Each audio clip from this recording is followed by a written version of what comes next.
Hello viewers, আসসালামু আলাইকুম। আশা করি সবাই ভালো আছেন। আমি আলহামদুলিল্লাহ ভালো আছি। তো আমরা আজকে যাচ্ছি যে গরুর বাজারের উদ্দেশ্যে, নতুন বাজার।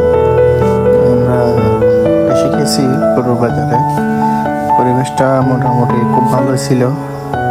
এখানে দেখা যাচ্ছে বড় বড় গরু নিয়ে আসছে।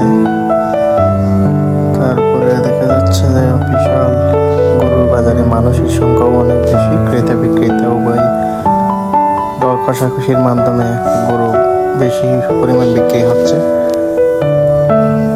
তো দেখা যাচ্ছে মোটামুটি পরিবেশটা ভালো, গরু বিক্রিও ভালো মতো হচ্ছে। ওয়াও, বিশাল বিশাল গরু আজকে বাজার উঠছে, মোটামুটি বিক্রিও ভালো মতো হচ্ছে দেখা যাচ্ছে। তো ভিডিওটি কন্টিনিউ করার জন্য সবাইকে